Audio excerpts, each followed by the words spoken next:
Dan Ives coming to you. Apple, you like this quarter? Look, it was a phenomenal quarter. I mean, if you think about what we saw specifically with iPhone in China, I mean, that was robust tailwind, services strong. Look, but I think the issue with the stock, I mean, investors, it's all about AI. Investors want to see what the strategy is, what the monetization. Obviously, it's Cook keeping it, sort of close to the vest. But I think that ultimately is really going to be the key to why, we're bullish. And I think what you see is this is almost a sleepy, sort of pretty massive upgrade cycle that's taken place. Dan, are you in a Wedbush office? I've never seen you in the office before. It's a lot for me to take in, Dan.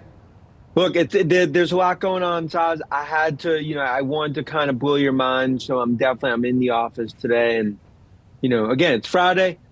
Who knew? Well, count my mind as blown. Melissa, over to you. Dan brings up a good point, talking AI and Apple.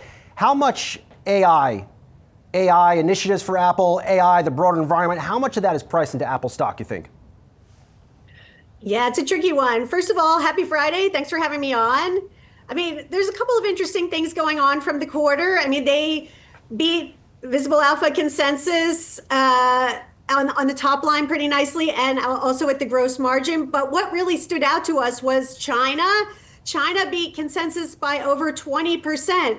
So I think, when we think about AI and we think about the second half, the question's going to be is what is going to be the catalyst for those numbers? What's going to drive top line? What's going to drive further upside in the gross margin? Is China going to be sustainable, and are they going to pull something magical out of their hat in the second half around AI?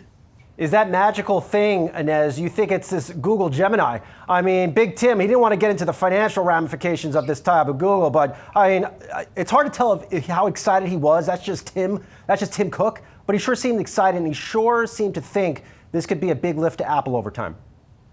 Yeah, and it may be the perfect partnership for them, at least for the time being, and them having such a massive quarter. This could give them the runway, so to speak, for a even broader AI strategy later on.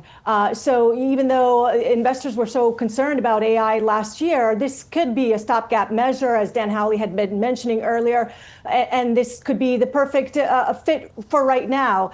I thought that what was interesting was the memory comment on the earnings call, because that seems to be sort of a bifurcation that we're seeing now in the market with respect to some of these memory names that have been skyrocketing, and the demand, the bottleneck when it comes to memory.